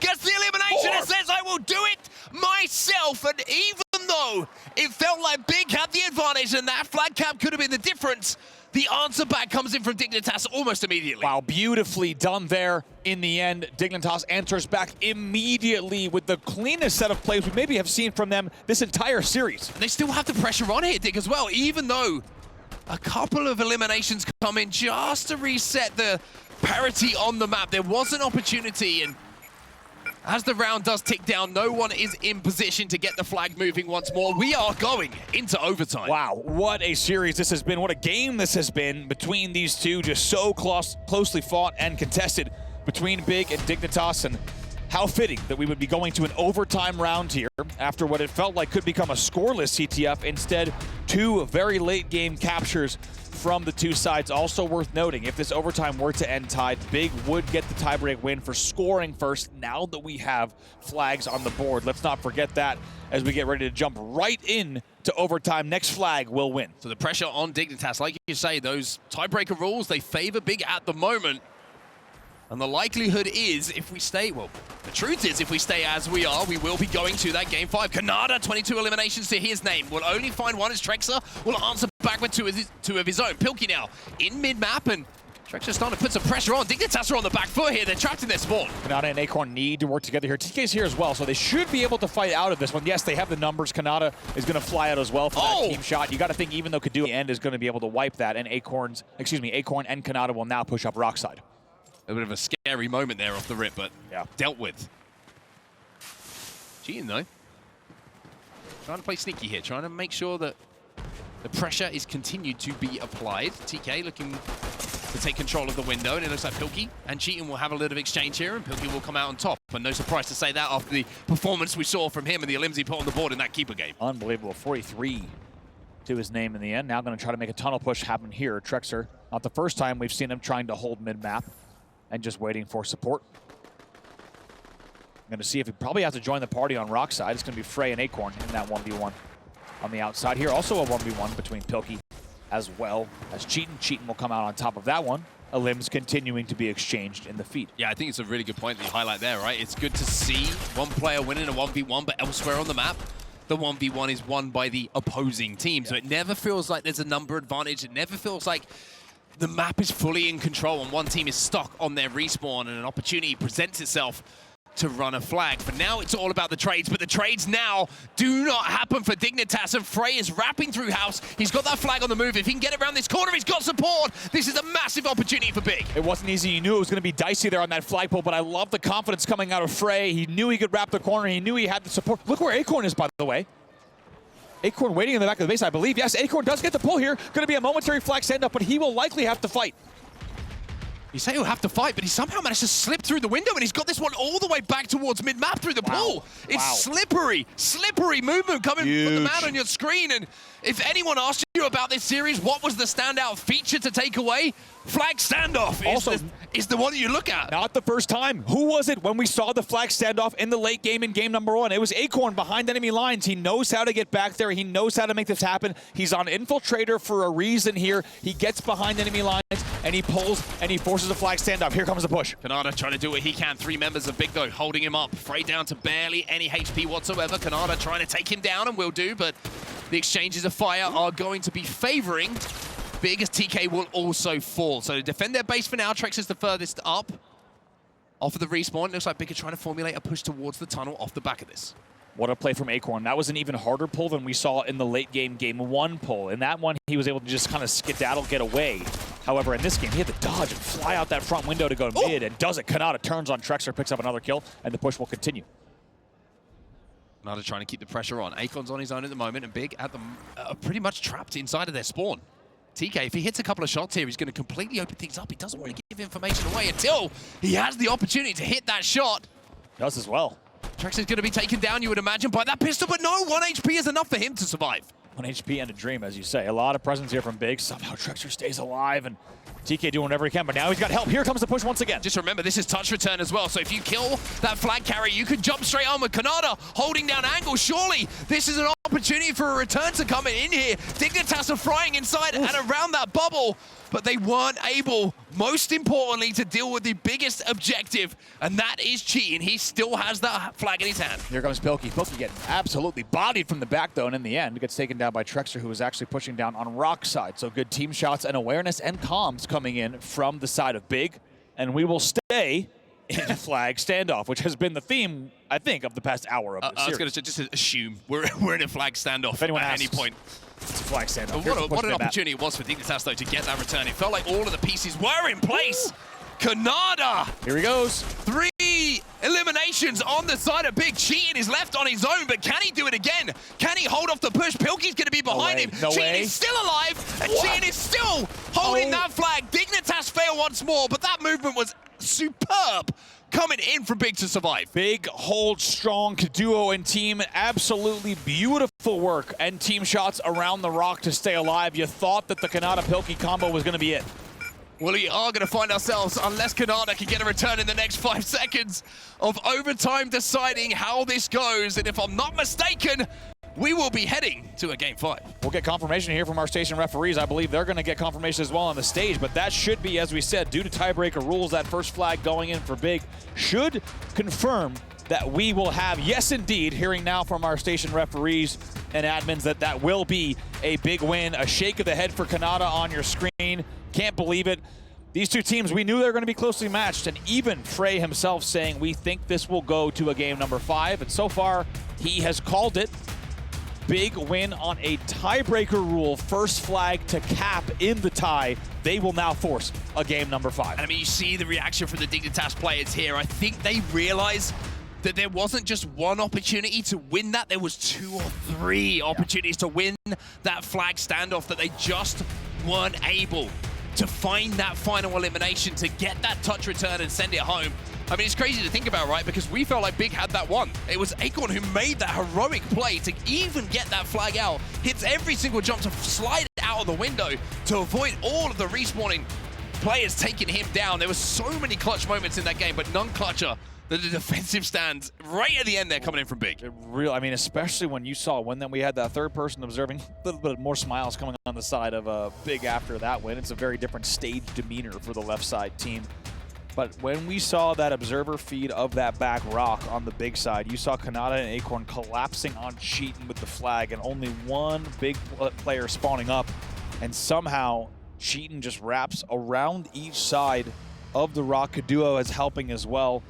Perfectly timed to somehow isolate that what was about to be a 2v1 in favor of Dignitas somehow becomes a clean 2v2 and then eventually a 2v1 in Big's favor. And as you say, they hold strong, they prevent the return, and on a tie break, they take game number 1. Excuse me, they take game number 4 with only 1 flag on the board and force a 5th game. Yeah, very, very impressive stuff from them. I will say nervy moments, and I'm sure the heart rates only went one way, and that is upwards as those final moments of that game number 4 elapsed in front of our eyes. And I will say, as a series today, this has been a spectacle. This has been the most enjoyable, certainly, to watch. And no 3-0s here between these two teams. We are going all the way. We are taking it the distance in this game 5. Yeah, we absolutely are. And got to give a huge shout out to both sides. We knew this was going to be one of our closest fought matches in the group stage, and it has delivered, not just in terms of the fact that we are now going to a 5th game, but the way in which we've done it. Mark, just feels like it has just been so back and forth between these two teams, and we are getting ready to return to Chalet. Our point is where we're going to find ourselves playing. Chalet is going to be the map where we will find who will win this game number 5. This is the moment for both these teams to find a little bit of magic, and who is going to be that player who can provide it. That's the question. You feel like there's a little bit of X factors on both sides of these stages so far. Players who have popped up, of course. It's really felt like Pilkey's been the one leading the kill leaderboard for Dignitas. On the other side, you got to wonder if Cheatin is going to be the one to make it happen once again. Big saying that they hadn't had the best scrims as of late over the past few days. A lot to think about, of course, with that. And now as we see a little bit of help coming in from station admins on the kit to make sure everything's looking good on the big side of the stage. Sounds like we're going to remake the lobby and take a look at some highlights from the last match, because it was down to the wire, the closest CTF we've seen so far, without a doubt, on our main stage. Yeah, by the very definition of down to the wire, let's take ourselves back to the first round, right? The entirety of that first round was a flag standoff where nobody was able to send that flag home. And it's not very often you see that in competitive FPS titles. Oh. The opportunity doesn't present itself essentially to get full numbers up the map. You don't win one team fight across a lot of amount of time to at least force a return on either side. I mean, we see it a lot of times where both flags will go back home at the same time. But here, like, not going to happen. Not going to happen. An entire round flag standoff. You have to wonder if, as the competition gets closer and closer throughout the weekend, if that will continue to be a theme. That's the big question. But a lot of defensive stands on the flag stand itself, with teams just hugging their back rocks and praying and holding hands, and in the end, it does pay off. Here was the push. That was the moment. Kaduo, Frey working together there, as well as with Trexer, just to hold the back of the base. The craziest thing about that was, right, they managed to get the elimination on the flag carrier, but the respawn has picked it up immediately. And we know how quick that reset can be if nobody is touching that flag. It's only a couple of seconds, it feels like. So even being in position to grab that flag, a huge moment for Big to manage to keep that flag alive and not have it sent home. And Dignitas, this could be so different. You know, if someone else isn't there to grab that almost immediately, we're not even here in the caster booth right now. This series is done and dusted. It's true. And you got to think also the timing. It felt like, even when, especially it felt like, as you said, Dignitas really was the aggressor there on the attempted flag returns on all of our flag standoffs. And the way that they were just pushing up, you saw Kanata pushing up to White Truck quite a bit. He had TK in the Chalet. They really couldn't get the pieces together. I think it's going to come down to team shooting here, and this hardpoint will be the decider. That 5th game is coming up right after this. Don't go anywhere. More EWC featuring Fortnite game number 5 coming up just after this.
set, go.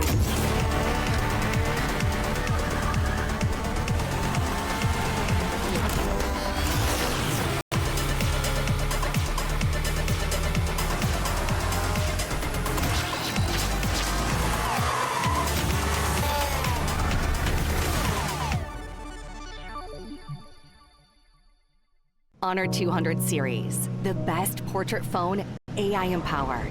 Studio level, AI portrait camera, 3 hardcore portrait modes. Color, vibrant and classic to capture portraits that truly stand out. AI empowered magic portal. Snapdragon 8S Gen 3 AI chipset.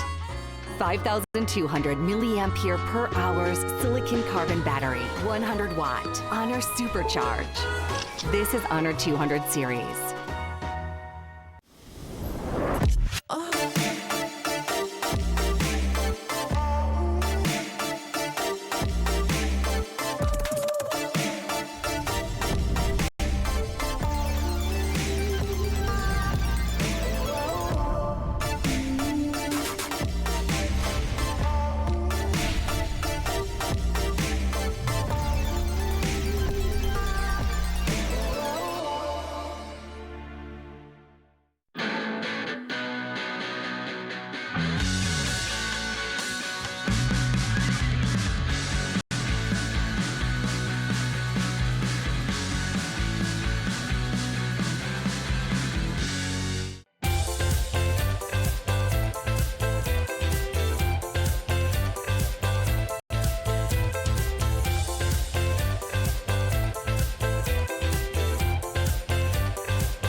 Hello Fortnite fans! We are getting closer to the start of the Esports World Cup featuring Fortnite, so it really is time to take a look back and remind ourselves how all the teams qualified. All the way from DreamHack Dallas, 6 teams managed to qualify after intense competition and showcasing their top-tier skills. Team Falcons, the champions, demonstrated exceptional teamwork and strategy, earning the top spot. Exceed, known for their aggressive playstyle, fought hard to secure their place. Carmine Corp, a team that consistently performs well in high-pressure situations, Heroic, with their precise gameplay and quick decision-making, earned their qualification. Big, a team with a history of strong performances, didn't disappoint and clinched their spot. Fnatic, renowned for their tactical skills, rounded out the DreamHack Dallas qualifiers. From the FACEIT qualifiers, the competition was fierce, and the best teams rose to the challenge. Coming strong from North America are Gaming Gladiators, who displayed sheer dominance with their superior skills and coordination, making them a formidable contender. And RA Esports, another powerhouse, showed that they are a force to be reckoned with by securing their place with an impressive performance. In Europe, 2 teams stood out and secured their spots through sheer determination and skill. Exet, known for their strategic gameplay and adaptability, performed exceptionally well.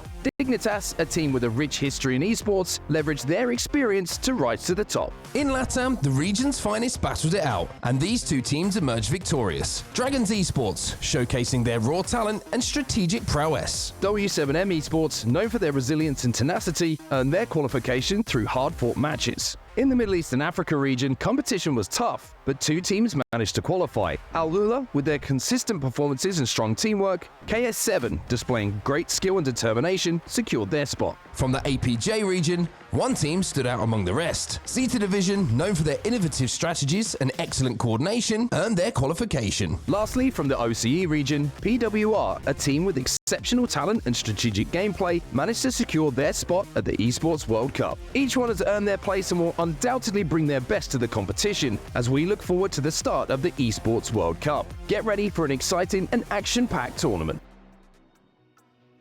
Welcome back, everybody, to the Esports World Cup featuring Fortnite. And good news, we've got a little issue that was on our main stage sorted out right now, and it looks like we are almost ready to get into our Game 5 between Dignitas and Big. And I'm going to say the anticipation's been killing me, Andy. I wanted to get into this Game 5 because I feel like this series... Big shout out to our issue resolver on stage for resolving the issue. Always appreciate that. Looks like everything ready to go. Trophy at the center of these two teams. And guess what? As we said, if you're just joining us, game number 5 is up. Big has forced it to come down to a 5th and final game. It'll be a hard point on Chalet for all the marbles here, Mark. Lots of marbles on the table, Andy. Well, actually, a significant amount, about $1 million total. Is that the dollar value of a marble? Yep, they're each worth $1. Anyway, game number 5, as you can see, is ahead of us. We're looking forward to this one. It's been a day of 3-0s so far today, but we thought, Not this one. Let's change this. Let's change the narrative. Let's get ourselves going deep into a series, and you have to remind yourself, if you're just joining us, of essentially how we got here, right? Because it was a overtime ruling, essentially, on what took us to this Game 5 with Big taking the win. Dignitas, who had the opportunity for a few flag returns in those final moments, couldn't get it done. And if you can't get it done, you find yourself in a Game 5. Yeah, and they've had a lot of time to think about that. Let's not forget, they've had a lot of opportunity to think about exactly what they needed to do to get here to this 5th and final game. And it looks like we're going to have to wait just a moment for these players to load into the map and get ready for this. But I got to tell you, if on the side of Dignitas, it's probably not going to be the best mental battle for them because, as you said, they're going to be thinking, okay, we had a lot of opportunities to push on that flag. We tied 1-1 and lost on a tiebreak rule just because we didn't cap the first flag. They've now had about 10+ minutes for that to replay in their head, and you have to hope. And you saw, they actually Kanata on your screen, perfect timing. Shout out to our entire team here at the Esports World Cup. Kanata's probably the guy saying, hey, here's exactly what we need to do in this game.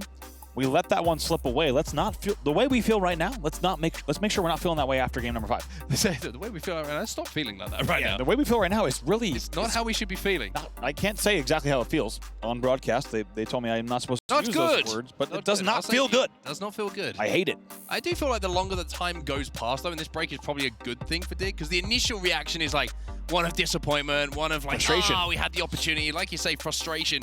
But the more the time elapses, you realize that even though there was chances there, it wasn't like you lost the map in a way where you were outplayed. It was like a technicality on a tie break where, unfortunately, it slips through your fingers, but you're like, hey, we actually didn't play bad Fortnite there. And they played just an opportunity taken a little bit too late that we didn't take. Right, and I think it's also worth mentioning that Dignitas, when their backs were against the wall, let's not forget, that flag for Big went in round number 2 with about 2 minutes 30 left. They had to fly into the enemy base, they had to get their limbs, and they had to run a perfect flag, and they only had about 2 minutes to do it, and they did that. So what's interesting, I think you have so much talent on the Dignitas side that when they are pressed, they get the job done. That counter cap was an example of that. So you have to hope, if you're a Dignitas fan or player, that you're going to respond to that in game number 5 as well. I agree. I think they should keep their heads held high because it wasn't like they allowed themselves to kind of be outplayed in the final moments. Instead, they made the great play to force that overtime, and in the end, they now have to do the same and just clutch up in the game number 5. The vibes look pretty good on the big side of the stage. You can see that right now. A couple of, I don't even know what you would call that, spuds? Handshakes? That would definitely weren't handshakes. Oh. Honestly, it was like, it was so confused. There was connection of hands in some sort of way. Which is good. I don't think it was really clear on both sides. Really indicating camaraderie and conviviality. Exactly. Friendship and teammateness, which is another word. Mateship, like Jess said. Yep. Important thing. Well, it looks like we are moments away now from getting into our lobby. We apologize for the delay, everybody, but we thank you for joining us. It's going to be worth it. Across the world. And again, if you're wondering who the heck we are, on Set and Bravo, great to be here. Having a lot of fun casting these games at the moment. Honestly, they've been great. I mean, you have so much Fortnite talent on the stage here as we get ready to go into game number 5. They have been delivering, unsurprisingly, some of the best FNCS players to ever play competitive Fortnite, some of the best no-build players to ever play the game as well, and they are getting ready to face off here. Our second to last match on the main stage of the day. It is coming down to the wire, a 5th and what will be a final game between these two will decide this series and really decide who's going to ensure that they come out of this group looking good. Things are looking chilly here at the Chalet, but you've got to wonder who's going to have the ice in this final game 5. This is going to be a big decider as to where either of these respective teams end up in their groups. come the end of the round robin play. And we talked about the prize money, and we'll keep bringing it up because it's a lot of marbles or dollars, however you like to quantify it. But every single place that you get here at the Esports World Cup improves essentially the money you'll be taking home by quite a significant amount. I was going to say, by a lot. You want to make it to these final days. There's a lot of cash on the line. $400,000 US for first place. That drops significantly once you get to second. That is all still to come here, but now we are into our fifth and final game between Dignitas and Big. So here we go then. Nade's being thrown out mid-map at the moment. Trex are already forced to use his bubbles. Kanata looks for his first elimination of this match number 5. P1 going to be stacked early on here by Big. Trexer inside of that bubble, just working his way around these crates, making sure that he can avoid as much damage as possible, but by doing so has allowed a couple of teammates to pick up some kills elsewhere. Kanata's going to find one though. 3 right away. Kanata needs to answer back. Acorn needs to answer back as well. He will finally fall. TK trying to make sure to clean up a bit, but Big with an unbelievable amount of kills here and controlling and locking down this first hill in such a convincing way. Finally, Dignitas breaks, but not before Big has 30 points on the board. I was going to say Dignitas break, but even with expelling that bubble, the bubble was only down for a few moments before it was destroyed, and now you see Big just riding this wave of momentum. It's 41 points and rising, and Dignitas 1 point I think was probably due to a falling body in and around that hard point. They have not been on the map yet. Haven't seen this on the main stage since that Falcons initial hold here on Hardpoint Chalet. Big has already rotated as well. Frey is here as well. Trexer just needs to worry about this back flank coming in. Cheatin now holding the back. Bubble will go down to hold the angle. EMP immediately. Here comes the dig push. TK trying to fly in, but Trexer is still there. The bubble fight is going down as another EMP will introduce itself as we're going to see Big start to take over. And I tell you what, Dignitas are flying at this, but they're not getting anywhere near. That is going to be 4 dead. Dignitas being shut down unbelievably. Momentum still in the favor of Big. Here comes another Dignitas push. Acorn finally manages to take Trexer out that hill. Cheatin is going to be there as well, and Acorn has to back down just to make sure that he survives long enough for his teammates to get up the map. He'll find another one as well, and finally the help arrives through not just teammates, but also the bubble. 74 points off the rip here for Big, though, and after the heartbreak of the last game for Dignitas, they need to dig deep, and they need to do it soon. They do. What a set of plays there from Acorn, and just Acorn and Pilkey had to just fly in there, even though they're only in essentially a 2v3 in the back of the base, and they are able to clutch up, put a lot of points on the board. Kanata has the early rotate as well, but a lot of big pressure coming in. Now these spawns, look at this, though. These spawns are going to favor Dignitas here, and this is their opportunity to get back into this. However, you can see Kadu, he's doing some big work in and around that bubble. That's going to be a couple for him. That's going to be hill broken. Beautifully done here, and even though he said Kanata had the spawn, there was a lot of pressure coming up, and also you felt like Big had the bottom of the rock side as well to pinch all of the dig presence, and it has resulted in even more time for Big. TK gets eliminated off of a great team shot. Trexer's the one in the feed that gets credit for the elim. Acorn, though, trying to keep things interesting and flies right into the bubble. And Acorn's been the guy, basically, who's kept Dignitas in this series in a number of different occasions, and now he's trying to take this one over himself. Kiduo's going to fly through the front entrance. Frey's going to be alongside him. Acorn trying to play his life as long as possible, but once again, it's the man on your screen with 13 eliminations to his name already in this game who's going to scrap this last bit of time. Beautifully done. Once again, stays alive just long enough to isolate that, gets the help that he needs, and it's going to be Acorn and Kanata working at the back of the tunnel, and also Pilkey and TK finally holding down the tunnel. Bubbles will go down, and we'll see if they can hold, but Big is already up by 50. Shots in the back, though. They forgot about Trexer, who was floating in behind, and Cheatin inside of that bubble will get a couple of elims to leaving him a 1v1 now in and around the white car. Acorn can't push this. He knows that he doesn't have the support and has to wait until his teammates will arrive, but now you can see both lanes are being held down. Dignitas step inside, though. Trying to just play this angle here. A lot of big presence here on the left side of the tunnel. Going to be exchanged here. 2 players from Big will fall. Looks like Frey might even 1v2 here against TK. No, TK and Kanata working together to keep things under control in the tunnel. And just like that, Dignitas is going to put 60 points on the board. Cheatin should be taken down here as well, thanks to the cleanup coming in from TK. Big trap to the other side at the moment of this tunnel. You can see TK's just trying to play in and around this hill, trying to get an angle, trying to find a lane. And with a few moments left, he's going to step out and turn the attention towards that P5. And this is why they weren't going to push. Yep. Here, Big. They knew this hill was going to be rotating. If they threw a couple of bodies extra at it, then they might not be in the position they find themselves in, which is picking up time here. Trexer does really well to hold that as long as he can. It's a little bit of points on the board as well. Look at the team shot. Look at this now. Pilkey's going to be your last player alive. 4 wiped, 4 limbs in a row. Big will continue scoring. What a play from Trexer to hold the truck. He early bubbles. The bubble eats all of the cluster damage, and they will continue scoring here. Huge plays from Big. So many good things to talk about there from Trexer, right? It's the eliminations, fantastic, but it's the damage done by his teammates that allows him to initially engage, pick up, clean up damage, and then to survive long enough to re-engage. Trexer is doing it all, and it feels like Dignitas have woken up here. Beautiful stuff so far. Dignitas trying to make the push happen, but Big just holding. Trexer still on the truck. They will continue scoring, and now it's a huge lead for Big as we head into the late game. Kanata and Pilkey holding mid.